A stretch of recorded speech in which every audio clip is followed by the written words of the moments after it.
you know that the screen that we're looking at is not the YouTube screen. LJ? All right, we are live. Welcome to the Todayish show. My name is James Lee. I am Dani Love, and it has been 1 week and 1 day since the Charlie Kirk assassination. And there's been so much information out there. We've been inundated. Too much information. Yes. We literally, at this point, don't even really know what to think.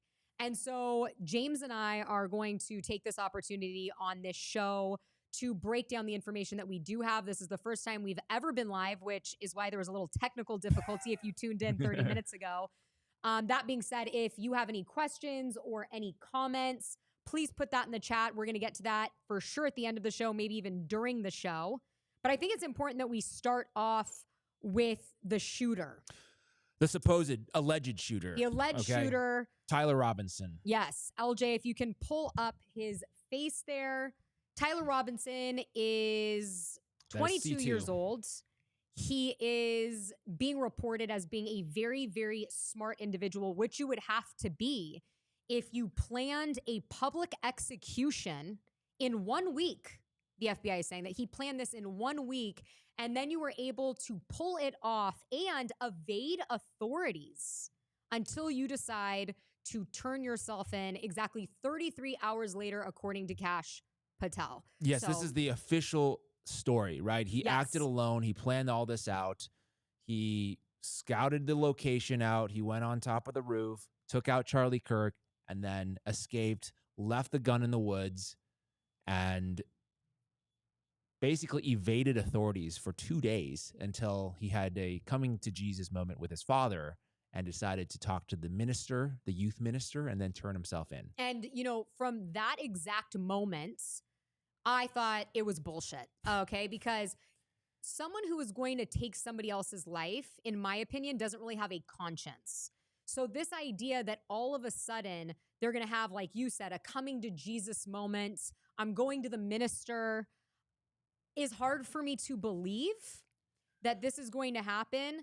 And what is so odd now is that we were told he's turned himself in, right? It wasn't a situation where his house was swatted. His dad called in and said, we have the guy. The story is that his dad turned him in, right? But really, he walked into the police office. And so we're told this, but then the next day, he's not cooperating with authorities. So that's kind of strange. If you had this coming to Jesus and you moment, wouldn't cooperate with authorities because then you automatically would be going to jail and you would be guilty. There's no trial. You're just saying, hey, I did it and lock me up forever. I don't think anybody would really do that. What is the point then in turning yourself in? That could be like, hey, he was more or less coerced by his father. Say, hey, if you don't do this, I'm going to give you up. I don't know the conversation, but that is somewhat realistic in the sense like, hey, your family, you're getting family pressure. He's young. He's like, okay, I'll do it. And then once you get in there, maybe he is appointed a lawyer. Maybe he's talked to a lawyer and he said, hey, do not cooperate right now, right? That's not going to be in your best interest. So something that's very strange, if we want to pull up LJ2E, Bill Ackman, one of Charlie Kirk's biggest donors, put up $1 million reward for whoever turned in or found out who the shooter was, right? And people are getting very confused by this information because Bill Ackman put up two different $1 million rewards. He donated $1 million to TP USA, Turning Point USA, Erica Kirk. And then second, he put up $1 million reward for the FBI to give to whoever turns in or discovers who the shooter was.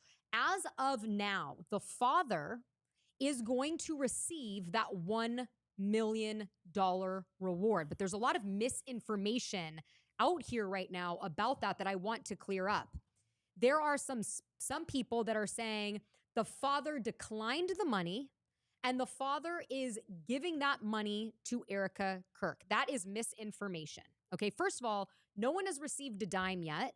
This money is going to be circumstantial, making sure that in the trial, the father was not involved in any way in the shooting. But if that turns out that the father really did just want to turn in his son and the son is found guilty, then yes, he would at that point be receiving the money. The reason there's misinformation on this, that the father is refusing the money and giving it to the family, is because of Bill Ackman, who put up the reward. He told authorities that he heard from a good source that that's what the father was going to do. So how convenient for him. Yeah, I don't know. It's kind of icky to me that the $1 million is going to the father. There's going to be more that I'm going to say about Bill Ackman later on in the show, but this is all like, there is conspiracies out there. There's a lot of people believing the FBI. For me, it's like, okay, at this point, this is where I'm at. I think Tyler Robinson seems to have something to do. Like it's clear that he had something to do with the shooting. We don't know exactly whether he was the one that pulled the trigger or he was acting alone. That's the stuff that we don't really know for sure, right? And that's the loose ends that the FBI is trying to tie up right now, because there's a lot of theories floating around saying, how could this guy possibly acted alone? The disassembling of the gun, assembling it again, disassembling it, and then assembling it again in the woods. It seems very weird. Why would he do something like that? And so they're trying to produce the evidence that hopefully would assuage the public that, hey, this is a lone gunman. He was radicalized on the internet, right, by these left-wing nuts, and he's all into the LGBTQ trans world, and he now hates Charlie Kirk, and he wants to take him out. And that is what they're telling us through these texts. I don't know if we want to read some of this text message exchange for the audience. If I definitely do, but before, I want to go into the gun, which you brought up, and taking apart the gun, putting the gun back together. So right now, authorities are saying that the reason you don't see Tyler Robinson on campus with the gun is that he was carrying the gun in his backpack. He had to put the gun together, right? So they're saying he put it together, then he disassembled it on the roof, and then the gun was found fully intact in the forest, so then he re-put it back together. LJ, if you can pull up 4F, this is also interesting to me because it fits in with putting the gun back together. The Utah governor said that he also, during this time, changed his clothes on the roof. Okay. So if we could just play this. Yes. So when he's first spotted on campus, he has different clothing on, and then he changes clothing on the roof, and then changed back into that clothing at some point, so that when he was apprehended, when he was arrested, the clothing matched the clothing he had on before the shooting here at UVU. Yes. So. Okay. So that's very strange. I also want you to now pull up 4C, the screwdriver. Okay. So the authorities are alleging that he changed clothes on the roof, right? And that he also assembled and then disassembled the gun. And part of the way they can prove this is that there was a screwdriver found on the roof. Now, what's weird to me is when you see that video that we've all seen that's inside one of the UVU buildings, and there's that image that somebody caught while everybody's ducking right after There's shots. a guy running across the top. Yes. And they're saying he ran across the top and he jumped off, right? So there was not enough time to disassemble the gun, basically, is what you're saying. There's not enough time. Well, I'm all for outfit changes, okay? Or even to change out. Okay, changing an outfit would probably take less time than disassembling the gun, right? Based on what experts are saying. So, yes. And to that point, because there's actually no evidence at this point that I've looked at over and over again that definitively proves that he disassembled the gun after firing the shot, if he was the shooter. The video is very grainy, and you can kind of see him holding something in his hand. It doesn't quite look like a gun, but it could potentially be a gun. It's not conclusive evidence either way is what I'm saying. So he could have fired the shot, immediately ran to the other side, jumped off the roof. That doesn't explain the clothing change. He could have, changed clothing. I don't know. He had the NBA, like warm-up suit, bam, he's out of there. Right. I don't know. He was wearing Adidas warm-ups, like the snaps. Yeah. But to the build the gun point, how long would that take? If we go to element F6, this is an individual actually showing us. On this episode of You Might Be a Dumb Motherfucker, this is my rifle. It takes 2 different tools to take it apart. It takes a Torx key and an Allen key. Now, if I take a shot and immediately disassemble this, I have to remove the bolt, remove the magazine, grab my Allen key, hit the 2 bolts on the bottom, put those away in the Allen key, grab my Torx key, remove the scope, put everything in the backpack, make sure I have everything, and make my way downtown. Okay, which is going to take a lot longer for him than it is for me, especially because his fine-tuned motor function, something as simple as grabbing an Allen key to a little bolt, is going to be extremely impaired due to a dump of adrenaline throughout his bloodstream. An extreme elevated heart rate is going to make these fine-tuned skills extremely difficult. I mean, just for him to think and analyze of what needs to be done to disassemble this rifle and get away would be difficult. And we're not even going to touch the topic of him assembling the rifle on top of the roof, which if you reassemble a rifle and you take a cold dead shot, it's not going to be 100% accurate, okay? Or the fact that he disassembled this after taking a shot, which the rifle's going to be hot and they found no gloves. There's just so many inconsistencies. It just makes zero sense. I mean, I'm still working on this and I have taken this rifle apart 1,000 times. And now he has to put the pieces of the rifle into a backpack. And this is a gigantic backpack. Shout out Wolfpack, best backpacks on the fucking planet. Anyways, as you can see, this barrel, broken down, does not fit in this backpack. And this is a big boy, way bigger than the one that he was carrying. Okay, I put the rifle stock in here, and guess what? It doesn't fit. It sticks out. Now let's just say, for sake of argument, that he put these in his pant leg and he was walking. These are still so long broken down that he would not be able to walk straight. He wouldn't be able to bend his legs. Doesn't make fucking sense. There's a problem. The story is not adding up, and this could be just the quick flow of information that we're getting. There's misinformation out there whether or not he disassembled the gun, assembled the gun, disassembled it again. That may have not happened. It just seems like we don't have proof that he ever was holding a gun. So he could have stashed it, right? We don't know all the details. He could have potentially stashed it on the roof ahead of time. Mind you, this guy did not attend this university. There's no evidence either that he previously went up there. I mean, they could probably figure it out through maybe some cell phone tracking to see if he ever visited that campus before. But if it's your first time on that campus, you would really not understand how all the buildings are positioned, are located, where the best shot is from. That would seem like you would need to scout it out ahead of time. So he could have maybe went the night before, left a gun there on top, retrieved it, fired the shot, took it off the building. That is a possibility, but it seems like very, very low possibility. Well, and also seems strange. Yes, from this expert, he didn't use a screwdriver. Did you notice that? When he assembled and deassembled this gun just now in the video we watched, a screwdriver was not a part of the tools that he was using. And this report, it may be a screwdriver. Maybe they didn't understand the difference between a screwdriver or an Allen wrench or whatever. This is the Times of India. I don't know. I'm just kidding. I mean, it was reported everywhere. Okay, yeah. But I think obviously that piece of evidence was planted by the authorities to explain the people talking about how could it be possible that he took James, you're starting to sound like a conspiracy theorist. Well, I don't know if I am one, but it seems like there is more evidence pointing to there's a conspiracy, meaning that there are multiple people involved in this shooting other than Tyler Robinson. I think for sure we can conclude that this was not a lone wolf situation. But they really want to make us feel like it's a lone wolf situation, because once you get into a grander conspiracy, then you have to question intelligence agencies, authorities, government officials who knew what was going on, right? Because there was a bunch of weird things that sort of happened before this ever took place, right? In the months coming up to it, right? For example, why was the head of the Salt Lake City FBI division fired? And that was in July. And then replaced by somebody that Kash Patel wanted. She had been there 20-something years. D14, by the way, that's the element.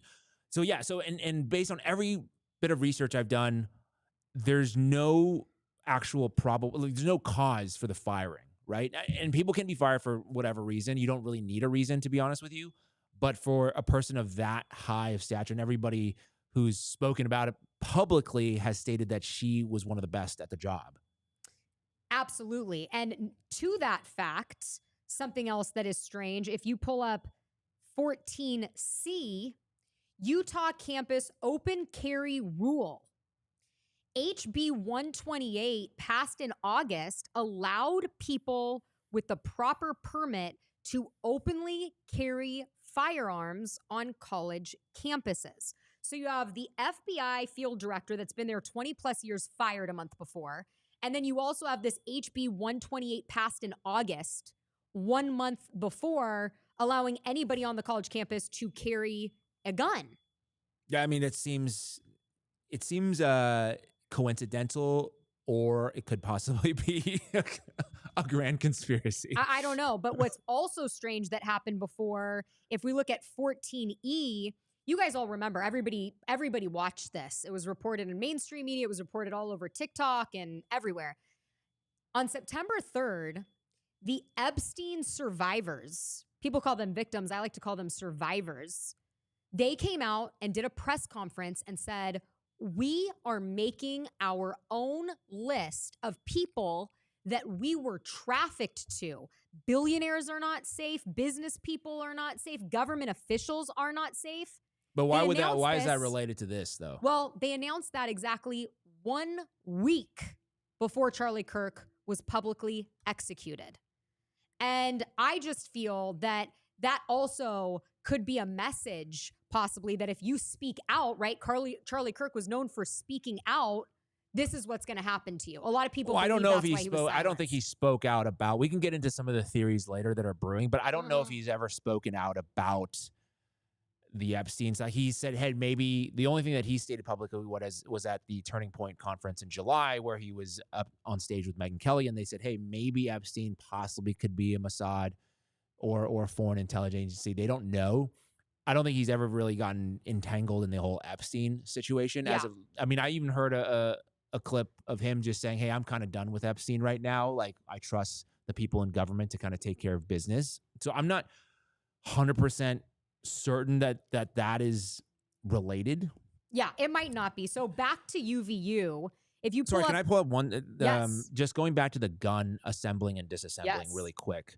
If you can pull up C-13, because all of the news reports are saying that he was in the forest, right? The gun was found in a forest, and presumably the idea that is conveyed is that he would have time and he was hidden away from the public to do this and to hide the gun away. But it's not really a forest, right? If you go to the Google Map image here, it's just a cluster of some trees around campus. It would just be like if you're walking around a park and there was a few trees. It's not a heavily wooded area. It's completely open to the public in terms of line of sight. So there's no way somebody could be hiding in there trying to disassemble a gun for a few minutes and have nobody see it, especially in the aftermath, which I will say the police were distracted in the aftermath because there was one or even two patsies in the crowd, right? George Zinn, the guy who was somehow also there at 9/11, was distracting the police saying, hey, I did it. I'm the shooter. He was there at 9/11.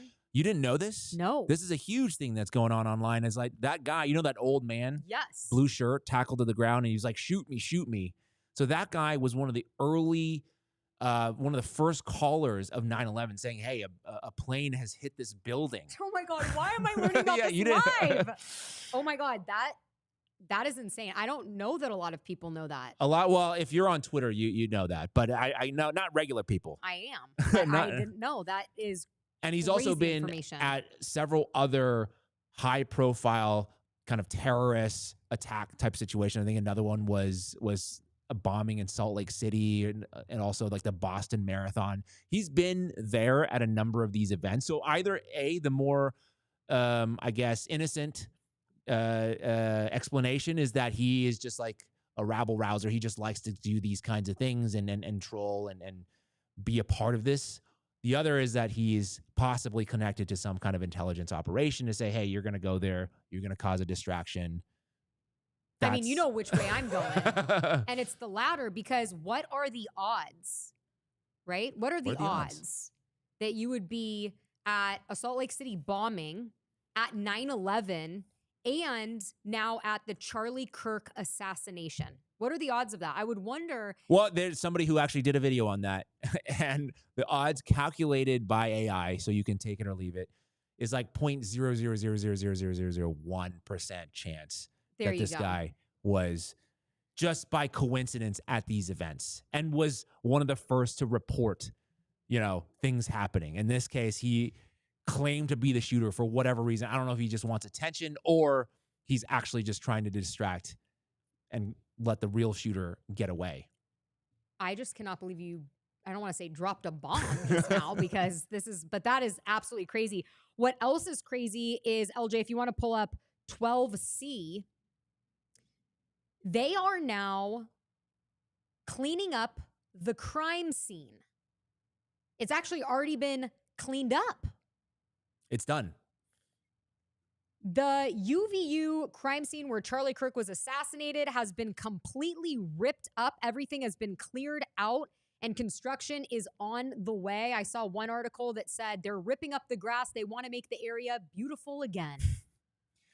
Very strange to do that to a crime scene, right? So we haven't even found the bullet yet. Right. Or at least we haven't been told that the bullet has been found. We don't know where the bullet is. We don't even have the matching bullet or the bullet to match the gun. So that is a big point of this investigation that a lot of people are bringing up, right? You don't have the bullet. What we have right now is a circumstantial case, correct? Right? Because we have the gun. The FBI has said that there was DNA on the gun, but they did not say it was fingerprints on the gun. So is it spit? Is it hair? What DNA is on the gun? And then we have those bullets that were engraved, right? And so we know the gun. We know what the bullet should look like. And people are doing that nowadays for some reason. I don't know when that started. It seems to have started with Luigi Mangione, okay, which is another weird situation. You just there are some similarities between Luigi Mangione and Tyler Robinson in the sense that we've been presented with these kids, 22 years old, these very young shooters that carried out public assassinations that we are told are very smart. Luigi Mangione was valedictorian of his class and was able to be dropping Easter eggs throughout New York after he escaped, almost playing with the police, right? He left that bag of Monopoly money, right? Yep. So he was so smart to do this. But he was caught at McDonald's. He was caught at McDonald's, but he was wearing the same clothes with the manifesto conveniently, with the weapon. And that's what they're saying about Tyler Robinson, this genius kid, this super smart kid, right? Again, wasn't caught by police, was turned in, and then was turned in wearing the same clothes. That's also peculiar.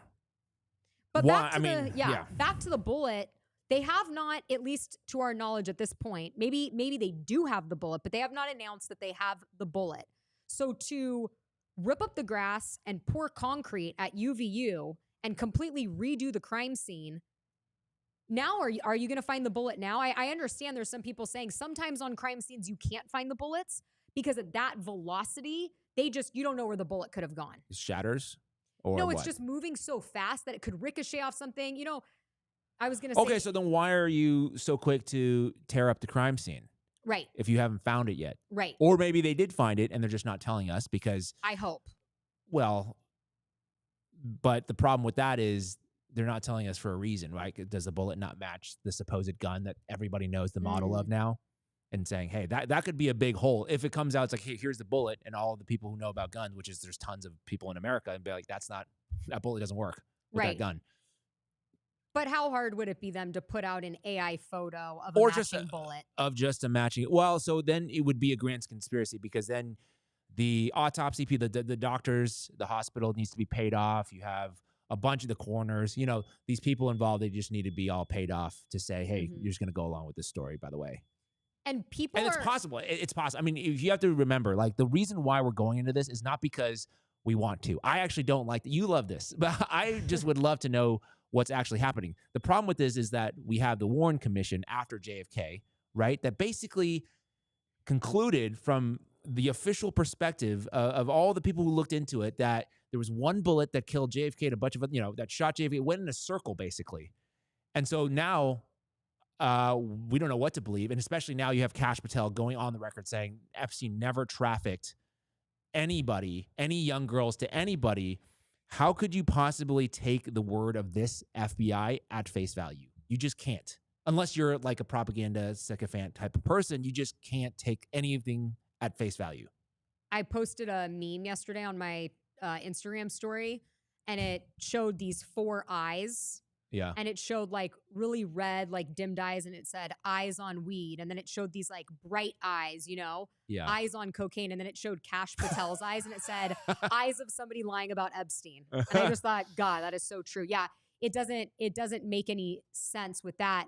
A lot of people with the crime scene, you know, being ripped up and redone, UVU campus is saying, look, we don't want our students to have to like walk by that and have this memory. I think everybody in the country is probably dealing with some sort of like a PTSD from seeing that absolutely horrific visual of Charlie Kirk being shot in the neck. And yes, I do love conspiracies, but I'd rather them be about chemtrails and aliens. I don't want somebody to be publicly executed and then our agencies coming out with all of this crazy information. But on crazy information, I think it was Ian Carroll tweeted, who called for this redo of the crime scene and what company is doing this? And I thought that was interesting because at first we were told that Mike Robinson, the father, was a sheriff, right? They said he's involved in law enforcement. Turns out he's a construction worker. So how crazy would it be if it's his company, like, concrete over? No, it's just not. For the record, we're not saying that. No, I'm not. I'm just making a joke. But I'm just saying, you know, that is very odd that it's only been a week. It's only been a week. They don't need to, you know, they seem so certain with everything. Yeah. See, and speaking of jokes, so like I want to go through the texts because I mean everybody from the right to the left is saying that this doesn't sound right because it covers basically every single loose end, right? It talks about why he stashed the gun, where he's waiting, all the details. But I don't want to read it. I want to let a Gen Zer read it because I think it's funnier when they read it. So if you can play F11. This is a dramatic reading of the alleged text messages between Tyler Robinson and his quote unquote roommate.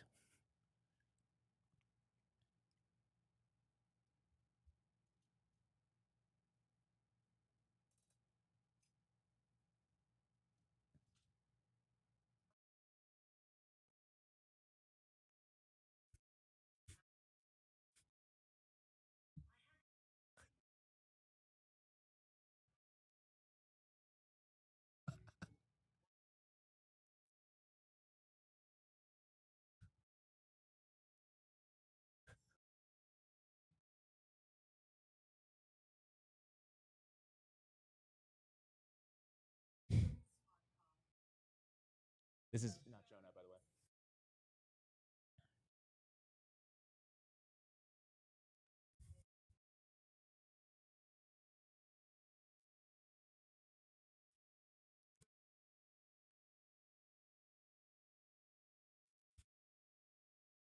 Okay, so I've never heard that. no, that's just a TikTok person basically making fun of the fact that like this is a guy who talks in memes, right? If the engravings was really him, this is like some very chronically online person, like they're saying, who's talking in these video game sort of references and just very much like Gen Z lingo. And then all of a sudden he's saying words like vehicle, which you talked about. He's saying like squad car. All of these things, they don't make sense.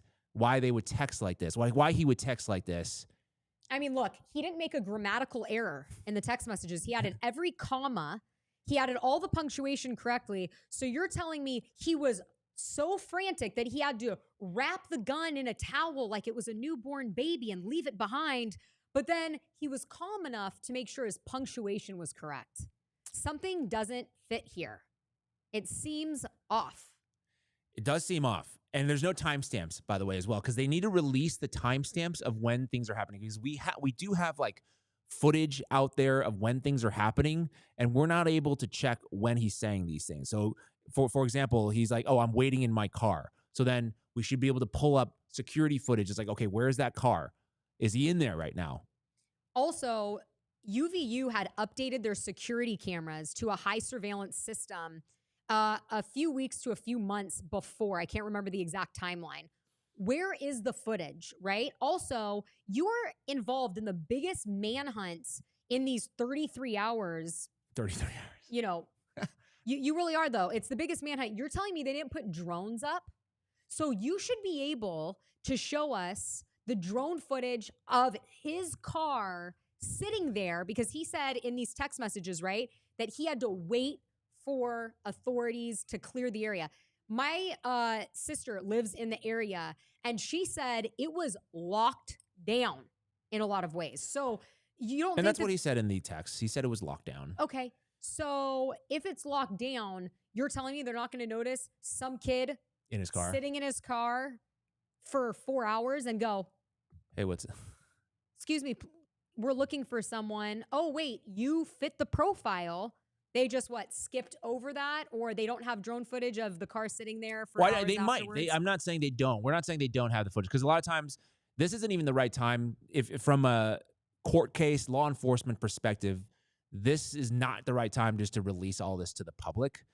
The problem with this situation right now is that these texts seemed to be doctored, because they're not being transparent with the time of the text. And there's just things like in here that's like, oh, the only thing that I left was the rifle wrapped in a towel. Why would it be so specific? Oh, maybe because previous news reports had said they had found the gun in a towel. Right. Yeah. Also, he brings up the fact that it's his grandpa's rifle. He doesn't Sure. even think there's serial numbers on it, so it won't trace back to him. So again, with this narrative that we're getting, that you have this super bright kid, he's so smart that in 1 week he can create this elaborate scheme to execute Charlie Kirk. He's not even a student on campus. He gets on the roof. He changes clothes. He assembles the gun. He deassembles the gun. But then you're going to be dumb enough to write every single incriminating detail in a text chain following this act. It seems like there's a disconnect in the personality type, right? And maybe they will say, oh, this is a multiple personality individual. They'll say maybe there's some sort of a mental thing. But right now, that seems odd, right? Seems very odd. It seems like I don't know if this is like they're just behind the times or something like that, because Who? the FBI with these text messages, because it's like the motive is in there. Why did you do it? Oh, why did I do it? Oh, it's because I can't get enough of his hate, or I've had enough of his hatred. It's like, well, how long have you been planning this? Well, a bit over a week. So why the fuck would he be talking about this right now? Because he's on the run. Okay, you have to remember, these texts were supposedly sent when he's on the run. Exactly. Okay? And, we had Mark Devine, a Navy SEAL, retired Navy SEAL, 20 years, special ops. And he said this would have to be planned for a lot longer than a week. And it would take a team of people. And I know everybody thinks they're an expert out there, but this is a guy who was in high pressure situations. Yes, I understand there are very talented hunters that are saying they can make this shot. But like, to your point, kicking a field goal with your buddies is a lot different than being able to do that and execute a person in. Well, I meant kick a field goal in an NFL game, right? Sure. When you have the high pressure situation. Yes, you have the linebacker, you have everybody charging at you. Game is on the line, winning field goal. Very different than just going out to the football field with your buddies and kicking, 40-yard, 50-yard field goals. Because I've seen a lot of people, on Instagram who are very talented athletes. Yeah. They're doing all kinds of stuff in sports, but if you put them in a game, I don't think they could be doing that stuff. And this is a little off topic, but I love when they do like the pre-college games. And I've seen 1 or 2 people make those. Oh my God. I'm one of those people. I love that. I love sports. So when they make, I almost cry. I'm jumping up. I'm like, let's go. You won the 200,000. Okay. Anyways, another thing that's strange, LJ, if we can pull up 4E, originally there were reports that the person of interest in Charlie Kirk's killing was described as wearing tactical gear. This is from the Dispatch audio, okay? They said it was a person of interest wearing all black tactical gear and a long black gun, a person who wore aviator glasses and had longer hair. Now, if we go back to the picture under Shooter Bullet 3A of Tyler Robinson, one, they've given us a lot of outfit changes. We got the maroon shirt. We've got the one with the American flag on it, right? No, none of his outfits are tactical gear, 1. 2, no aviator glasses. And 3, this guy has like a military cut. He doesn't have long hair by any means. Well, you want to see a video that just came out this morning that I posted? C5. Go to C5. Is he gonna have long hair? And I don't know if he has long hair, but play C5. This is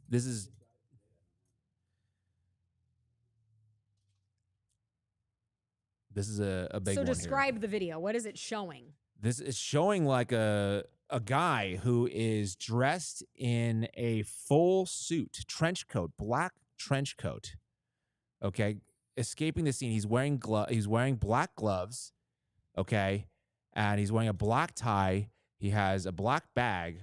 Who some people are breaking down. That's like, hey, it looks like a potential strap for an AR. I don't know if it is or not, but like, this is the guy. I'm gonna just show you on my laptop.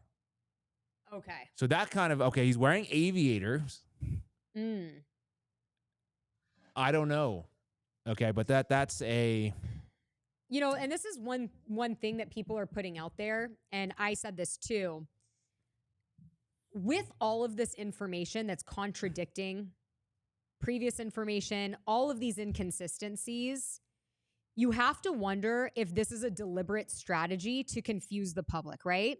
Because we know there's a CIA book written called Chaos that was about the Manson killings, where in that book it says the intelligence agencies, a strategy they use is to create utter chaos so people really don't know what to think. And then people get fatigued and they end up just, we got to get back to our lives, right? People have kids, they have families, they have work, they have stress. The economy's not great. They don't have all day to spend on this stuff. So eventually people are like, I don't know what to believe. So I'm just going to, go with whatever it is. And we're going to call it a day. Let's wrap this up, right? Well, yeah, that's true.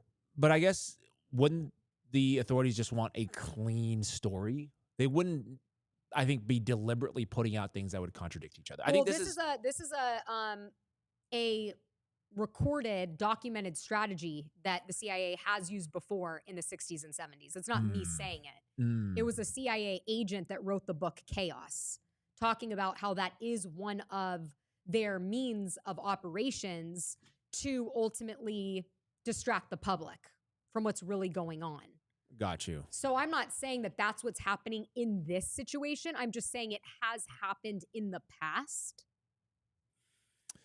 And now, it seems like there is some clampdown. And this is going to be sort of switching topics. I don't know if you're ready for that yet, but like this, there is what I'm seeing a lot of people clamping down on the free speech aspect. They don't want that. Well, what's interesting is that it's been, like I said, 1 week and 1 day since Charlie Kirk was publicly executed. And the politics machine has not given Charlie Kirk 1 day to rest. The machine has gotten bigger on both sides. The political parties are using this assassination to push their narrative, whatever it may be. It's kind of gross to me, but that's the world that we're living in. And that's what's happening. And so right now, you have freedom of speech under question, right? Because last night, Jimmy Kimmel was taken off the air. They're saying his show basically is over.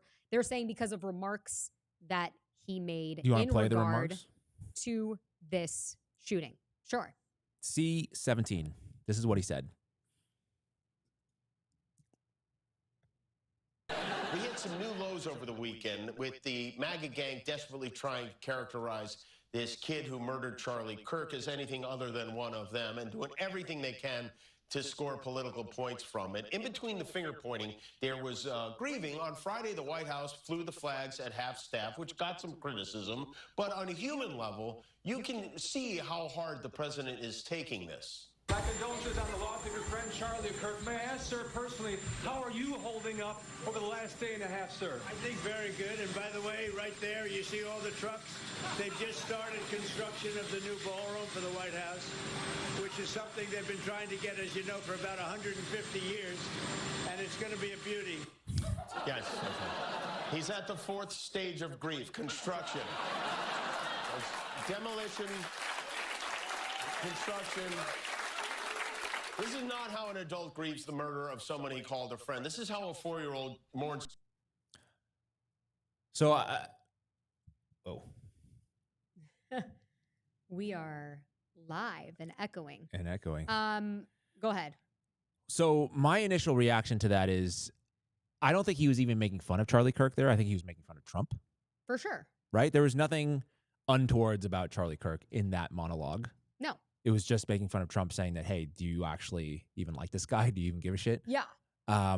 So I thought that was a little weird. And the story now that's being widely reported is that this is pressure from the Trump administration to have him yanked off air through their different affiliates, the distribution companies, right? This is saying that the government pressured ABC and ABC caved. And this is done through the Sinclair and other and Nexstar distribution platforms. Because what happens is, like, ABC produces the content, right? Produces the Kimmel show, produces a bunch of other stuff. And then to air it, they would need to go through the distribution channels, which is like Sinclair, which is they own the local ABC affiliate. So it's Sinclair that is basically now demanding that Kimmel apologize and, I guess, donate money to Turning Point or something like that to get him back on air. And so a couple different things. Like, I have a couple different thoughts about this. Is one, this seems like government censorship. This seems like Trump is not happy that Kimmel made a joke. And Kimmel, I don't even watch Kimmel. I don't think he's like that funny, to be honest with you. But clearly, like, he's a comedian, so he's making a joke there about Trump. He wasn't saying anything about, like, celebration of Charlie Kirk death. It was just like Trump. It was more poking fun of Trump of just not reacting as you should for a guy who supposedly cares so much, and he was a close friend. And that, to me, I'm not okay with, because slippery slope, right? Once you start pressuring these large corporations from the government perspective to censor, then that's how you get state media. Now, on the flip side of that, you have to remember, Trump was literally taken off of Twitter because the government pressured Twitter. Right. So this is a little bit of a tit for tat move. So it's not like the Republican Party or Trump is unique in these kinds of censorship tactics. They're both major parties, depending on who has the power, do this, ridiculous censorship bullshit. So whenever when people talk about free speech, it's not really free speech. It's only, I defend free speech if I like it. If I don't like it, then it's hate speech. Right. And, I want to just say, before I get into my thoughts on this, that I am an advocate for freedom of speech. Do I think that Jimmy Kimmel said anything that should get his show canceled or taken off? No, I don't. Do I like Jimmy Kimmel? No, I don't. But freedom of speech needs to reign. And if that is the case, that is wrong. It's also extremely hypocritical of a lot of these Democratic politicians coming out now and saying how wrong this is. LJ, if you can pull up 16C, this is Elizabeth Warren last night, and she tweeted this: first Colbert, now Kimmel. Last minute settlements, secret side deals, multi-billion-dollar mergers, pending Donald Trump's approval. Trump silencing free speech stifles our democracy. It sure looks like giant media companies are enabling his authoritarianism. Okay, so this is my problem with that, okay? In 2020 and 2021, during COVID, the Biden administration, and we know this for a fact, censored people that went against the government narrative about COVID. And it wasn't entertainers and comedians. Dr. Robert Malone is known as the father of mRNA. He is a doctor and scientist that invented the mRNA technology. Dr. Robert Malone, during COVID, was saying, he was the canary in the coal mine, and he was saying, hey, I invented this technology. Because remember, the COVID vaccine was a different technology. It was this mRNA technology that had never been rolled out to the public before. And he was saying, hey, look, I invented this technology, and I think that everybody needs to take a step back and hold off before we, mandate this in the masses, because we haven't done trials to find out if this really is safe and effective. He was deplatformed. His accounts were taken off of Instagram, Twitter, every social media platform, every video and interview that he did then, going all the way back. And this was a guy that was a highly celebrated doctor in the field. He had won many awards. He had immense knowledge. He sat on very important boards. everything was taken off. And he wasn't him. the only one. No, Peter McCullough is another one, a cardiologist who was saying we should not vaccinate children that are healthy, and also was promoting hydrochloroquine and Hydroxychloroquine. and ivermectin as alternative remedies to have a shorter duration of this novel virus. And so I find it really hypocritical that Elizabeth Warren and Gavin Newsom and Harry Sisson are all coming out and saying Trump was supposed to be the leader of freedom of speech when your party did the same thing, and in my opinion, even worse. Right. And I would say there is a legitimate criticism because Trump and the Republicans have always been known as the free speech people. Yes. Right. The Democrats are not really known for free speech, to be quite honest with you. The Democrats are like, hey, you either agree with us and you make sure that you do all these things like use pronouns and all this other shit, or you're not with us. Mm-hmm. So they've never been really free speech advocates until maybe like right now. Right now they're using an opportune, like with the Epstein files. Right now they're using an opportune moment because it's politically convenient to do so, but they've not been known for that. Whereas Trump, I think the criticism is legitimate, no matter if it's bad faith or good faith. That hey, you guys ran on this. This is your ideology. This is your tenet. That core tenet of your party is free speech, right? Facts, not feelings. You should be able to say whatever you want. And now, for some reason, we can't because it's hateful. And even Charlie Kirk, right? There was a tweet by Charlie Kirk just a few months ago. He's like, hate speech does not legally exist in America. There's ugly speech, there's gross speech, there's evil speech. And all of it is protected by the First Amendment. Keep America free. I love that. I have one other point I want to make about Jimmy Kimmel and the fact that everybody's, rushing to his defense. Jimmy Kimmel used to do the Man Show. Do you remember that? No, I never watched any Kimmel. Let's I never pull watched up, any Kimmel. Either did I, but let's pull up E16, right? This is who they are protecting. This is the type of content that Jimmy Kimmel used to do. I don't know if you've seen this. Tell us this what is you him, think. right? There's Of a the woman, staff. and she's looking through the binoculars. That was okay at the time, At the time. But the other thing is that I don't think a lot of people realize is that Jimmy Kimmel is also very good friends with Adam Perry Lang. Do you know who that is? No.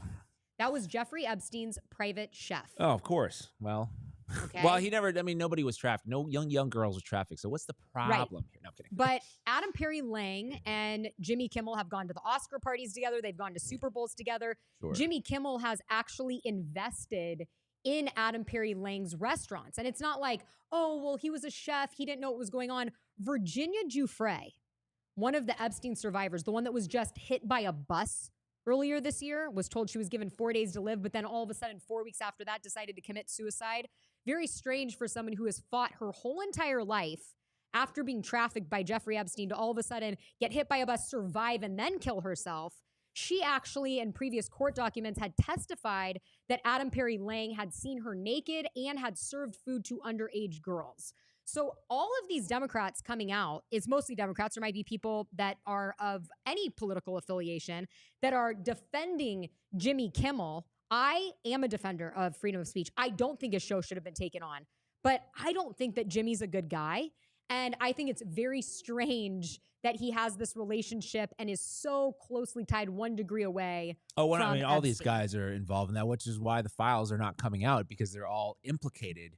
And I guess the last thing I will say about Jimmy Kimmel, the situation is that that's what happens though when you work at a big company, right? You are beholden to your employer. So if your employer, let's say in this situation, they're getting threats from the distributor saying, hey, we won't carry any of your other shows anymore if you don't yank them off the air. And Kimmel happens to be a person who maybe is not that well liked. The ratings are down. He doesn't have that kind of gravitas to say things that are against what the employer wants him to say. He doesn't have for example, that Joe Rogan back in COVID, the huge controversy with the platforming of ivermectin and all these doctors, and people were calling for his removal from Spotify, except he was the #1 show on Spotify by far. Spotify's like, sorry guys, we're keeping him. Yeah. Jimmy Kimmel does not have that gravitas to say whatever he wants. And by the way, those doctors were Peter McCullough Yeah. and Dr. Robert And Malone, Dr. the ones that I brought up. Thank God for Joe Rogan in that situation. And so my point is that that's why, independent media is so critical, right? Because we don't have that kind of boss to say, hey, you guys shouldn't say this, you guys shouldn't say that. And we're not beholden to that structure. Right. Right. That's just a part of being We're employed. free and poor. Yeah. For now. Yes. But that's the exchange that you make. You want a nice fat salary? Well, you just stay in line, just make the milk toast jokes. Like, you don't get to say whatever you want to say. This is your role in exchange. Right. So there's no expectation of free speech for Kimmel because his show is not a free speech show. That's just the reality of the situation. Well, the funniest part of all of this for me is that Disney cannot catch a break. Okay. Oh, with the whole Snow White or what? Oh my, well, it's like, they were pushing very progressive content in their shows. And the whole right during the Biden administration was like, cancel Disney. Yeah. Disney sucks, right? They didn't have the little people in the Snow White remake. Snow White, the whole entire storyline changed. Now Snow White, the story wasn't about the prince saving her. She was an independent woman that her father empowered. And so it's just so funny because Disney got dragged by the right. And now the left, boycott Disney, cancel Disney. I'm like, man, they are just... Hey, boom, boom, boom. That's what happens. I don't have any sympathy for Disney. I think they're powerful. They deserve some of this. Well, and it just goes to show, right, that these big media companies are really beholden to whoever is president and running the country. Oh, yeah. So, when Biden was in, it was like, oh, we're going to push all of this stuff that leans very far left. And now that President Trump is in, we are going to take Jimmy Kimmel off for not even really making a joke about Charlie Kirk, making a joke about Trump. Right. And that's why nobody trusts the mainstream media anymore, because you can see evidence of ties to state power or corporate power, and that's why they can't tell you the truth. Yeah. So just like during COVID, when freedom of speech was being locked down, I have to say that what's happening right now with the Charlie Kirk assassination reminds me a lot of what happened during COVID. For example, the government told us during COVID that we had this great vaccine. It was safe and effective. It was going to slow the spread. If you get it, you're not going to be able to get COVID. Remember, you're not going to be able to spread COVID. And then that ended up to not be true, right? You had to get booster after booster after booster. And people started to uncover the relationship that Big Pharma had with our government. And now 5 years later, you have parents questioning more than ever in history, statistically more than ever in history, what vaccines, if any, they're going to give their children, because all of this was really brought to light. And something that has happened from this Charlie Kirk assassination, in my opinion, is that the public is now looking in to Israel, because there is a theory that Israel is behind this Charlie Kirk assassination. And this theory is being perpetuated or alluded to by Candace Owens, Tucker Carlson, Dave Smith. The list goes on, right? That they have to look at Israel because of some of the pressure that Charlie Kirk was getting prior to his assassination. And so, anyways, I just see that there. I think even friends of mine and family members of mine that would never have thought anything other than Israel just being a great ally to the United States are looking at some of the information and they're questioning whether or not they're the good guy or the bad guy. 100%. I mean, that is, okay, so I think I said this last week about Israel, is that they always end up being a prime suspect just because the entire state is predicated around coercion and bribery and deception and, this kind of force that if you don't play ball with us, then bad things will happen to you, right? There will be consequences, right? Whether it be you lose your job, right? People have been canceled just for speaking out against Israel, or we will, debank you, or Nick Fuentes will kick you off of all the platforms. All of these things then give a motive to say, hey, Charlie Kirk seems to be in the last months and maybe last year of his life grappling with this Israel issue to say, is this actually good for America? Is this relationship good, right? Because Charlie Kirk has been around since he was 18 years old doing all this stuff. So he was, very much groomed in that sense of like, hey, Israel should be our partner. And he still largely believed that also because of his religious beliefs. Yeah. And so he really badly wanted to support Israel. But I think he also was a person who had some moral fiber to say, hey, there's some weird things going on. And he also loved America so much in that it's like, is this actually good for America, right? Is this relationship good? And then when he started getting personal heat for trying to have just a good faith discussion about, how do we better support Israel? That was almost, made him persona non grata within that community, right? This is what Candace Owens is talking about in that now infamous, if people have been following online, Charlie Kirk and a bunch of other influencers were invited to this Hamptons meeting with Bill Ackman and a bunch of other Zionist billionaire donors to essentially come up with a game plan of how to better support Israel. And I guess Charlie said some things that they didn't like, or he was kind of breaking from the orthodoxy. And now all of a sudden there's some motive, because if you have one of the biggest conservative influencers who not only has a large media arm in Turning Point, but also has a ground game operation at all the universities, they're turning out the vote. If you lose this guy, if this guy all of a sudden is starting to question the relationship, then you've lost the entire future, right? In 10, maybe even less, in 5-year time, you're going to have the Republican Party opposing Israel as well, making it so that it becomes politically unviable to support the state. They can't have that. It's just not in the cards. So now all of a sudden you create this motivation, and now you have Netanyahu for some reason coming out 3 to 4 times over this past week. Even last night he posted again about how much he loved Charlie Kirk. And it's just very, very bizarre, right? So now we're realizing, hey, this is like it's like a relationship that is toxic, right? It's somebody that you love dearly, right? You have a long relationship with them, and now they're basically blackmailing you, or, they're cheating on you, right? They're bombing Qatar, your ally, and not telling you about it supposedly beforehand. And then you're just supposed to take it, and you're like the breadwinner. You give them all the money, and they just abuse you. What's happening here? And I think we need to. I want you to play this Max Blumenthal clip here, D19, because I think let's start with D19, because I think he starts to untangle some of these, I think, relationships that nobody really knows about. And there's. I love the work that he does at the Gray Zone, because they dig into these issues that are kind of third rail for mainstream. Okay. So I don't know if you know this stuff already about Susie Wiles, but let's go. Going back to what I was telling you before the break, John Ratcliffe, when he was isolated with Donald Trump to basically feed Donald Trump Mossad talking points, including about phony, fabricated WMD propaganda about the Houthis about to get a nuclear weapon from Iran if he didn't strike.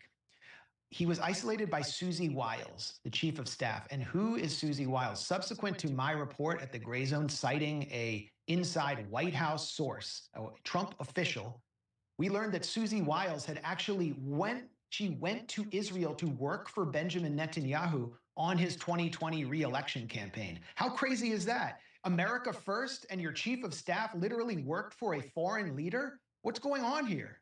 I mean, that's what we're unmasking, is the biggest foreign infiltration operation in American history that is basically taking control of an administration that says it's America first and is taking us to a very dangerous place.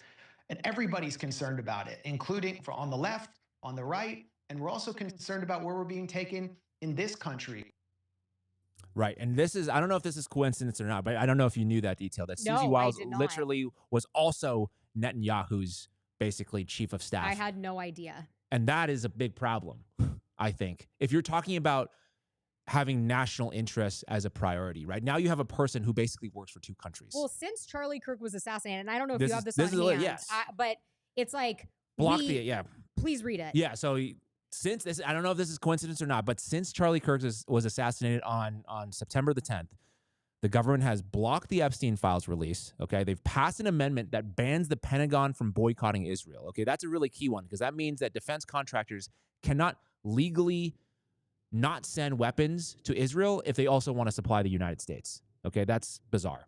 And then there was a proposed bill that Rubio for Marco Rubio to revoke passports for Israeli critics. That has since been now removed. Oh, it has? Because of public outcry, because they're like, what the hell is this? Okay. And then there's also the House approved $650 million for Israel's missile defense system. Marco Rubio went to Israel. And then a few days later, they had this whole 50 states, one Israel delegation.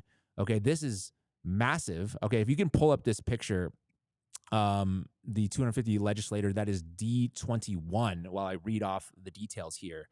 Delegation of 250 United States state legislatures in Israel, marking the largest ever group of elected officials to visit a country in a single trip. The bipartisan contingent, 5 lawmakers from each of America's 50 states, most visiting Israel for the first time, comes as the ministry intensifies efforts to bring in foreign delegations amid mounting international criticism of the war in Gaza. Okay, so and this is the part. This is from the Israel Times. So they're openly saying this. The ministry stresses the delegation's strategic importance, noting that the state legislators often influence anti-Israel bills such as those supporting the boycott, divestment, and sanctions movement. Israel hopes that the visitors will block hostile legislation at the state level and promote initiatives combating anti-Semitism and strengthening U.S.-Israel ties. So they're very open in saying, hey, we want these lawmakers to be pro-Israel. Yeah, and not to, so they're making it so because there's states, there's movements, right, trying to say, hey, we don't want to support Israel, so we're going to use the boycott methodology, which is very similar to what they did in South Africa to end the apartheid that was there. And now they're saying we don't want that to happen. And now just today, it just came out. I don't know if you saw this, but Mike Johnson, the Speaker of the House, is having meetings, a private meeting with AIPAC and Jewish leaders on Capitol Hill, wherein they reportedly pledged to screen out isolationists, aka anti-Israel GOP candidates, to prevent the wing of that party from growing larger in the House. What is that all about? I don't know. It's just crazy. And also, in the last week, actually the last few days, September 17th, Israel has sent tanks to Gaza, right? There's a ground invasion going on, which is something to note. And then last night, President Trump tweeted this. LJ, this is D18.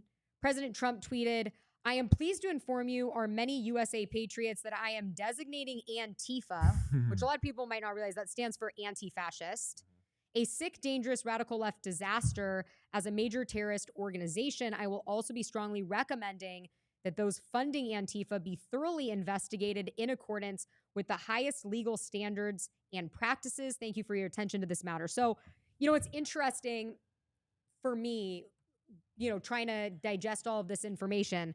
Nick Fuentes is actually saying, we don't know it's Israel, which I just find odd for, everything that he's been talking about.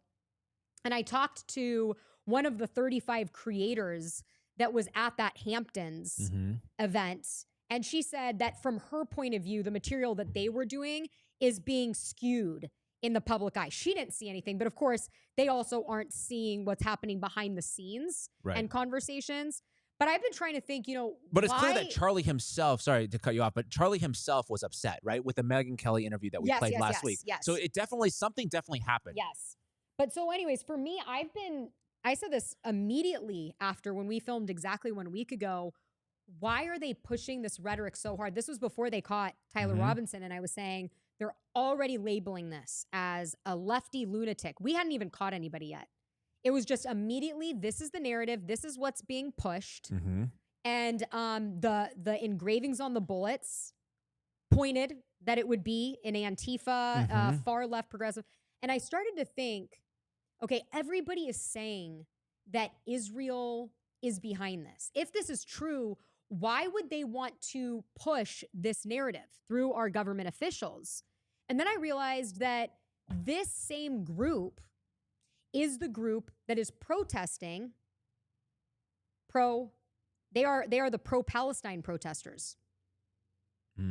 So if President Trump is able to get rid of Antifa and this far left movement, that would be very beneficial for Israel, because they would be getting rid of the group of people that are getting in the way of whatever it is they are doing. Let's play E19. This perfectly dovetails. This is Max Blumenthal reporting to your theory right there. We're also concerned about where we're being taken in this country with the violence, with the social unrest. We're all being pitted against each other by murky forces. It seems like whatever happened here, the killer's identity and politics has already been determined, and Ted Cruz, one of the biggest assets for the Israel lobby in the Senate, just went out in his oversight hearing with Kash Patel, the FBI director, and said, we have to go after this killing, we have to go after Palestine activism in this country and shut it down. What did Palestinians have to do with this, or Palestine activism? It's like the narrative is already prefabricated. And that's why I'm told by DOJ sources that they know it's crazy trans people, at least on the surface, but they're being told go away from that. It's wild. So now we have the administration, not Trump, but his people literally trying to steer it, because that's the talking point Netanyahu put out before Kirk's body had even gotten cold. Wow. Yeah, it's a lot. It is a lot of information. And look, I just wanted to try and find a puzzle piece to put in the whole thing and say, why would the motive be, going after this specific group? I don't know who did this. And I said this a lot last show, and I'm just going to reiterate it. No matter who is behind this, what organization is behind this, this is evil. This is evil. It's an attack on freedom of speech. It's a attack on good, right? Killing somebody, a public execution, that's an evil act. And so it's very, very strange what's going on. It's very, very strange. And, with all of these press conferences that Bibi has done, to me, and you know a lot more about Israel, right, than I do. And you have taught me a lot about this. So I really don't have, too much that I can go off of. But when I look at Bibi doing all of these press conferences, it reminds me, if they are behind it, of someone that is like returning to the crime scene, right? Like you have those situations, right? Was it Lacey Peterson? Her husband killed her, but he was like, we need to find the guy. We need to get out there. I loved her so much. And that reminds me, okay, this is another point too that they're making. They're like, why would we possibly kill Charlie Kirk? We love Charlie Kirk. Charlie Kirk loved us. Like we're very close. But if you think about murders, most of it is done by people who love each other, like the husband-wife combo or people who know each other. There's very rare, like just random acts of violence against strangers. It's people who love each other. Maybe they've turned on them, right? Charlie Kirk is like maybe preparing to start maybe positioning the Turning Point organization a little differently. That's less aligned with the Zionists. Remember, he turned down, supposedly, this is according to Candace Owens, so you could take it or leave it, $150 million. He said, no, I don't want that money. Probably because he already has a ton of money. He doesn't need that money. So he's like, I don't have to do it. I want more independence, right? So now you're starting to see a turn. So of course, that would be a motive to take out somebody that you quote unquote love because they're turning against you, right? I don't want to put this on you, but if your husband cheated on you, you might kill. I don't know. I'm not gonna say that, but that's what happens, right? That's literally what happens in non-political situations. So why wouldn't it happen here? No, it's a very, very interesting point, right? It is. It's a very interesting point that I had not thought of. And and Israel is responsible for the most number of political assassinations in history. Their entire state is built upon political assassinations, right? They are the first perpetrators of what scholars would determine to be the first case of terrorism in the modern world. Basically, it would be bombing civilian targets for political purposes. They are the first to do that with the King David Hotel bombing, I think it was in the 1920s, because they wanted to kick the British out. They wanted to take over. So they were going to do this. And then there was also bombings in against the Palestinians. And so they are very, very adept at this type of work, and they've been doing it before the inception of the country. So for people to say, oh, we think it's Israel, I don't think it's out of the realm of possibility. I think it's certainly what I think to be, it should be at least considered. We don't know if he did it, but there's certainly something parasitic about this relationship is what is coming to light, right? Regardless of whether they did this particular act of violence or not, we should look at this relationship and whether or not it should continue the way it is. And that's exactly why it reminds me of COVID, right? Because after COVID, everybody's like, we need to look at the relationship that the government has with Big Pharma. You're right. This is not benefiting the American people. We're sicker than ever. We have the worst health outcomes. We take the most pharmaceuticals. So something's broken here. And so whether or not they're behind this, it did shine a huge spotlight on that relationship that Israel has with the United States, and people saying, okay, we need to reevaluate this, and people that never really looked at it before. Right. We should not, like, if they're our greatest ally, right? If they're our best and greatest ally, we shouldn't have people in the Senate, and this is now multiple confirmed sources, right? We shouldn't have one of the highest ranking members of the Senate in the Senate Foreign Intelligence Committee thinking off the bat, ooh, maybe it's Israel. They're not saying it's Israel, but just that thought alone is really, really troublesome, right? We shouldn't even be thinking that, right? And this was a source that you had? Is that what you're referring to? This is a source that I have, but this is Harrison Smith of InfoWars also posted this. Okay. And so this is like multiple sources being confirmed that this person had these thoughts, even just having that thought, because like, okay, Charlie Kirk dies. We don't think, oh, maybe it was, France, right? Right.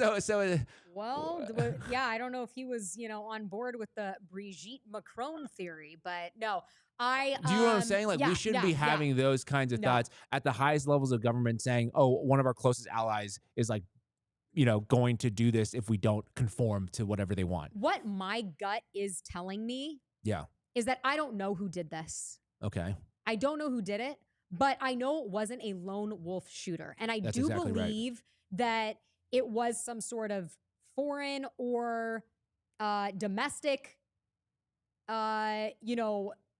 agency or one of the first intelligence. interviews given on Fox News, sorry again, but one of the first interviews given on Fox News with this guy, I can't remember his name, but he was like, there's a little, where the authorities are going after him, and then he slipped in this line. There's a little bit of foreign intelligence involved. Right. That was already put in there, right? And then now you haven't really heard anything about that. No, but I don't know if that was a slip of the tongue, right? It's like, oh, whoops.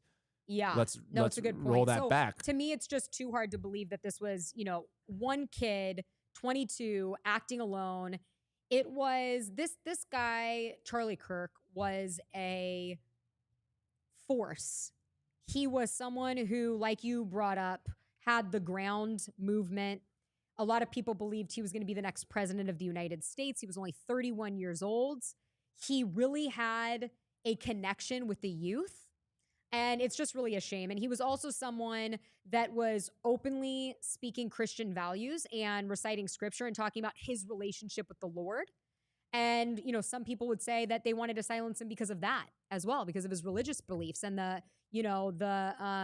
messages that he was sending about that. So it is very sad. Some people are saying that, but who are these people? It's very sad. It's very tragic. And, it is also strange to see people already filling his chair, sitting in. Oh, with Ben Shapiro going on and hosting the Charlie, or Ben Shapiro plus all the rest of the Daily Wire people. Because this is what we were already saying was like, oh, is this what's going to happen? Ben Shapiro is going to take over his speaking tour on college campuses. And then now they're literally sitting in the same studio. Obviously, it's a little too on the nose. So it's like, why are you rubbing it in our face? Like, what was that all about? And Ben Shapiro said something along the lines, I'm paraphrasing, but he donated $1 million on air yesterday or the day before to Turning Point USA on behalf of Daily Wire. And he said, in honor of Charlie Kirk, we are going to be going to these college campuses and we're going to be making sure that we are teaching the biblical message and bringing people to Jesus, which is interesting to me since Candace Owens, correct me if I'm wrong, got fired from Daily Wire for saying Christ is king. Yes. So I don't know. There's something. So let's play F21 because this goes into the religious aspect of Charlie Kirk and what he was having conversations with the youth about. Like Ted Cruz uses the Bible to justify aid to Israel, doesn't even know the verse. Do you guys think that's like not the best way to approach this? Raise your hand. Okay. I think Ted Cruz used Genesis 12:3. I think a lot of people see that as off-putting when you look at the New Testament. Why? Because I think a lot of people, they look especially at the writings of Paul where he talks about how the new flesh is not the same as the people in the Old Covenant. The new flesh is everybody, is everyone's included. You're talking about Romans 9. Yes, 9:6, yeah. Are you Catholic? Converted Catholic from Judaism. This is my next. Oh, from Judaism? Yes. Oh, wow. So you're ethnically Jewish. Ethnically Jewish, yes. And you have concerns about AIPAC. Yes, I do. I'm told that by some people that if I criticize AIPAC, I'm anti-Semitic. I think it's ridiculous. Yeah. I feel like it's great to have a concern for your country.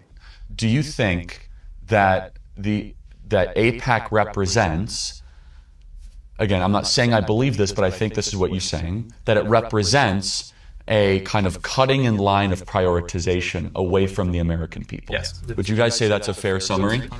Meaning that, like, okay, we vote, we're citizens, but a separate group gets higher priority because of whatever reasons. You look like you want to chime in. That the entirety of the idea of a PAC is to represent a group, but the fact that we're allowing a group that doesn't even represent American interests to influence the people who are supposed to be representing us, I have a huge problem with. And that's why I've said this before, and a lot of people don't like when I say it. I actually think there's probably like 20 representatives between Senate and House who I think are actually fully doing the work of the American people and don't have the interests of some group pulling their sway.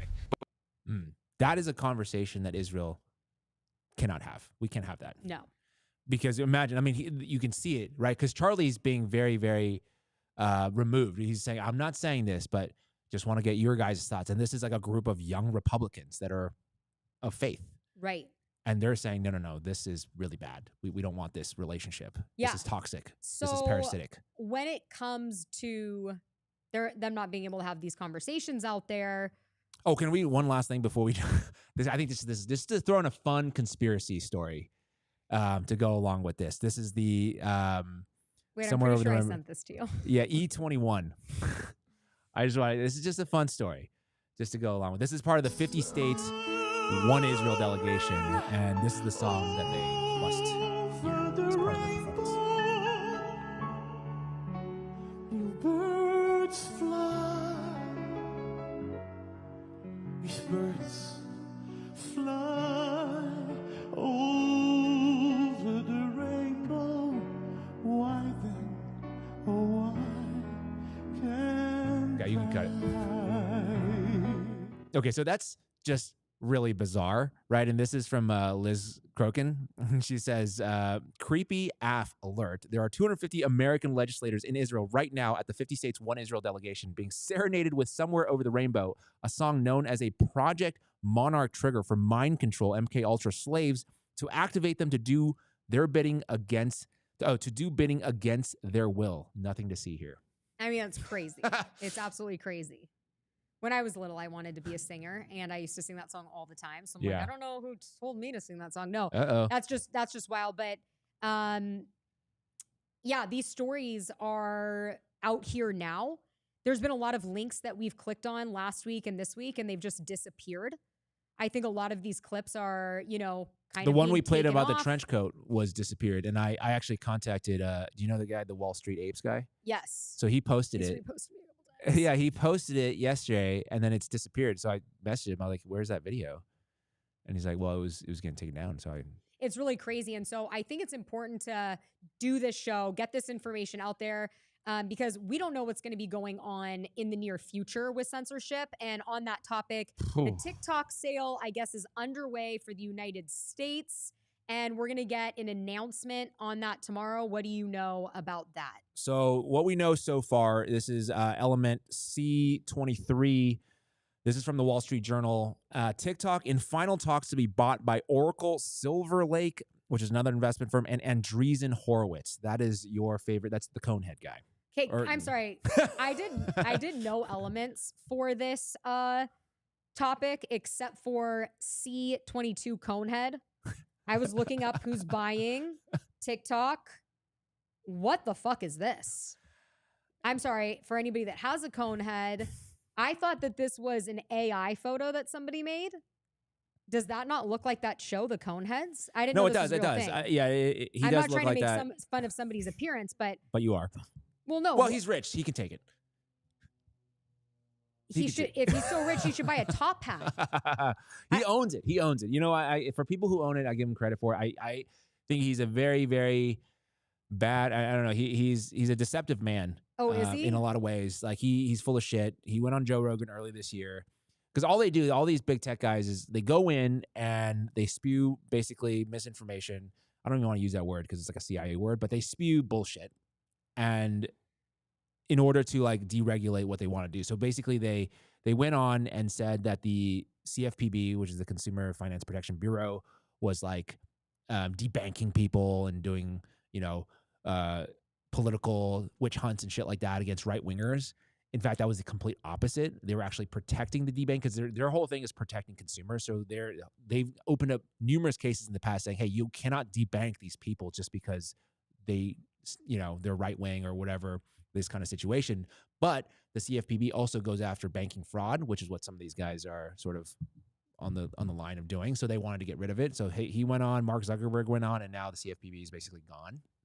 So it's that kind of stuff that I don't like, is they're using their money and influence to change government. And what I want is, like, ideally the government to be separate from corporations. The government should Yeah, I think everybody would agree with that. But now they are the government, basically, and they are the media, right? This is so to continue on the TikTok, right? The U.S. government moved to ban TikTok last year, TikTok, which the U.S. government moved to ban last year for allowing criticism of Israel to go viral, is now reportedly in final talks to be bought by a small group of Zionist billionaires. Those are the companies that we talked about, including Oracle, which has ties to Larry Ellison, right? Larry Ellison's family, they own Paramount, which is one of the largest media conglomerates in the United States. Now they also own the social media side, because let's be honest, not that many people are tuning into CBS News every night or watching those programs, but they're definitely on TikTok. And now the same family basically owns both of them. Yeah, it's crazy. And a lot of people I have more details if you want. Are saying that what is going to happen is that TikTok will now just be a United States app where U.S. users are just going to be pushing out information to only the U.S., right? Mm-hmm. I don't know that this has been confirmed, but we're going to be getting more information tomorrow on this. You can play F23 here. Some more information about it. This is going to be my last post on TikTok, and the reason for that is twofold. The first reason is something you probably know, the second you may not. The first reason is that tonight at midnight, there's going to be a new algorithm update that is called the M2 update. The M2 update is to prevent harmful and misleading content from making its way onto your For You page. This internal algorithm that they'll be using to monitor all content that goes out is going to be monitoring what's being said and the sentiment within the message. And if you were to take a random stab in the dark at who is going to be running this new algorithm, who's going to be on the cybersecurity side on the back end, it will be none other than these guys that were hired within the last 12 months. Number two, the part you probably don't know about is there's a lot of rumors going around, and we'll see if it's true, that every video that's ever made its way onto TikTok is going to be put into this system to be filtered and analyzed to see if anything we've posted in the past wouldn't fall under the M2 guideline. Accounts will receive strikes, community guideline violations, and if the current rules still apply, 3 strikes can mean your account is permanently banned. So let me go ahead and use all the words. If Israel continues to run a genocide, if billionaires and elite continue to use the usury model and fractional reserve lending to sift away money from the poor to the rich, if the Epstein list and those that have already been incriminated as being a part of it continue to get away with what they've done, and as long as the entirety of the Gen Z generation continues to get gaslit by a tyrannical government that's making them seem like they just need to work harder to get what they got, even though nothing is the same, I will continue to talk about it. Okay, so this is the developing story, Dropsite News, which is run by Ryan Grimm and Jeremy Scahill. Shout out, 2 great journalists. They're saying that TikTok is reportedly escalating a sweeping crackdown on pro-Palestine creators, deleting videos, scrubbing comments, and burying posts about Gaza. In July, it hired Erica Mendel, a former IDF instructor who says her Zionism was, quote, shaped during Operation Protective Edge to run hate speech policy with the help of the ADL lobbying. A couple weeks later, on September 13, TikTok introduced an overhaul of its community guidelines, banning users from calling the IDF terrorists and rolling out automated moderation that retroactively wipes posts. Users report Free Palestine comments disappearing in real time and Israeli war crimes videos getting taken down. Oracle, Silver Lake, and Andreessen Horowitz are set up to buy 80% of TikTok's U.S. operation, a move likely to make the platform even more aggressive in censoring pro-Palestine content. It's going to be very interesting. We're going to find out a lot of details tomorrow. I, for a while, was calling myself Misinformation as a little play there because I was taken off all of the time for misinformation and I wasn't even saying anything. You know, there have been times where I have, reported something and then it ends up not being true, of course. But it would be on, the news does that all the time, by the way. I just want to point that out. Yeah, of course. But it would be on something that actually the mainstream media wasn't reporting and they just didn't want out there. And so there are certain topics you just know on TikTok that you cannot report on, like Epstein, for example. You know, yesterday I did 2 stories. I only posted them on Instagram because I want my account to stay up. I'm not sure what the future holds for TikTok, but you start to learn. Do not talk about chemtrails. Do not talk about, Vaccines. vaccines. Do not talk about Epstein, any sort of human trafficking. You can't even say, I am so sick of doing lives on TikTok and saying, and he took him out with a pew-pew and unalived him. I mean, you can't even, use real words on there. But anyways, we'll see what happens tomorrow. I want to get to our comments. We only have a few minutes left. First of all, I just pulled it up. I want to thank some of my followers that have been with me for a long time. Stella that came over here, and hand to gob. This is a comment I get every single show, and I get it every single live I've ever done, and I just have to address it live. Why does she yell into the mic? It's so bad. Look. I'm a loud talker. Since I was in kindergarten, every report card says talks too much, voice carries. My mom actually got my hearing checked when I was little because she thought I might have a hearing disability because I talk so loud. I do my best, and I apologize, but I am just a loud, passionate girl. So hopefully you can find the volume on your phone or device and just turn it down when I'm talking. Well, your microphone is pointed to the side. I just want to let people know that it's not even pointed directly at you. Oh, thank you. Thank you. So you're adding to me being trolled now. I really appreciate that. And then, such a supportive co-host over here. God. But anyways, we have somebody on here saying, at Paul C said, after all of this, I will never vote for a pro-Israel candidate. There's not that many. So you see now, they won't even give you options of a pro-Israel candidate, right? Mike Johnson is literally having a secret meeting with AIPAC folks to say, we're not even considering those in our party anymore. Yeah. Any questions that you guys have? I'm going through these. There was a question that I wanted to get to. Does anyone, this is Paul C, does anyone think the inside source is a Trump kid? The inside source of what? I'm not sure.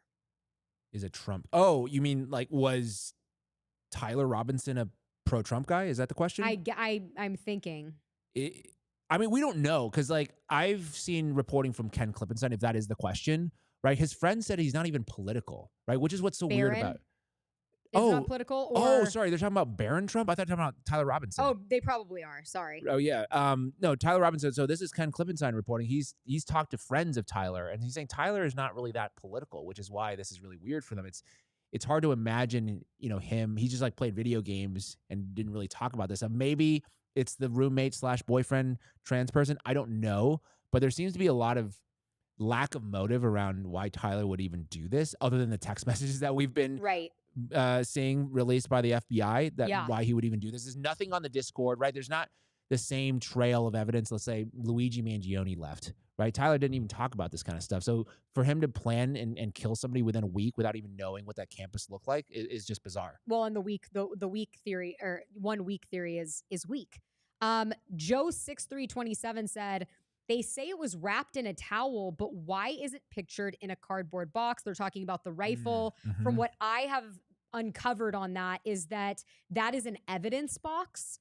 And so authorities took a picture of the rifle after they had taken it out of the towel and placed it in the evidence box. However, I've heard people say these police officers and FBI are all wearing body cam video. See that. Where is that footage? I would like to see it wrapped in a towel. I think that's an odd thing to do.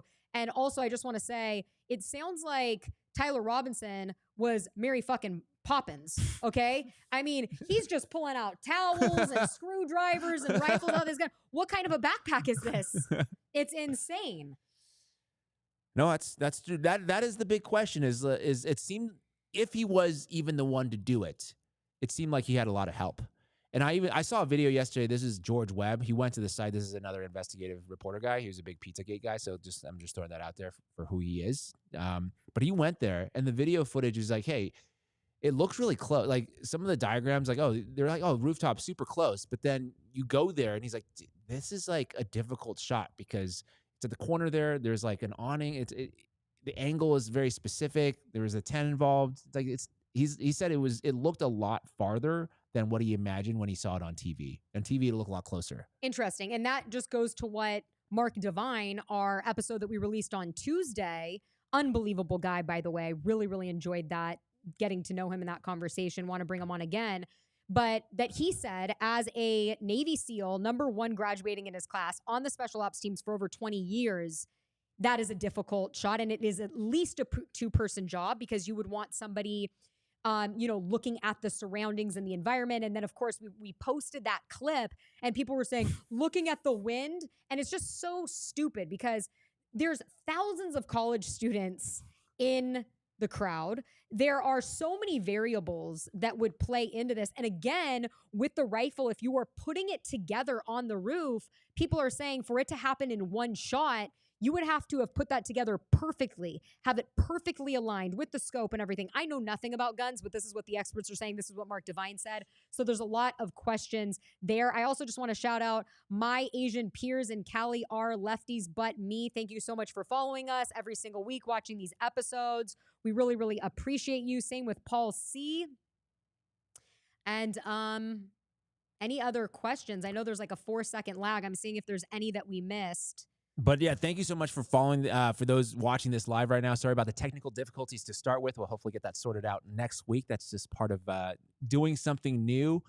But we really, really appreciate this kind of engagement. I think we're going to do more kind of live interactions as we get more familiar with this, because I think that's what's so important for us, is like to make sure that we have a conversation going, because I think there's a lot of forces out there not wanting to have, or not wanting people to have conversations. Well, a lot of people say that's why Charlie Kirk was assassinated. For whatever, I mean, there's the deep state. We didn't even cover the deep state theory. There's so many theories. And actually, I don't know that we cleared any up for you. We presented the theories that are out there. I think right now there's more questions than answers. That's the main point right now, is that I don't think the FBI can be trusted based on all the evidence that they've given us, and also based on their track record, right? This what's coming out simultaneously about Epstein, and that, he never trafficked girls, and that, in their evidence, they don't show anything of that. You can go back to the Florida cases in the early 2000s when they had hundreds of victims that they have testimony on file. It's just an absolutely ridiculous claim. I think that, my message would be continue to question everything. Love your family, love your friends, and surround yourself with good people, because I do once again believe we're in a spiritual war. And I don't think that anybody that is, coming out here having their opinion should be fired from their jobs, or, that freedom of speech should be taken away. That's a slippery slope. But I also don't condone people that are perpetuating really violent rhetoric out there. And I do think that there are people out there that, you just need to use your moral compass and decide, is that a good person or is that a bad person? Because there are some bad, evil people out there. And right now they are being spotlighted to kind of create this political divide. And again, when we're divided, we're powerless. So don't let them do that. We need to unite on the things that really matter, stay united, because that's when we can hold our governments around the world accountable and get what we really want. There you go. Can't say it much better than that, so I won't. So I'll just say thank you so much for everybody being here. Subscribe to the Patreon for some goodies that are coming your way. I'm just going to tease that right now. Definitely, that really helps us out in terms of like building the show, making sure that we have the studio and all this equipment and everything like that, so we can stay independent versus taking money from big donors. That's very helpful. Also, subscribe to the YouTube.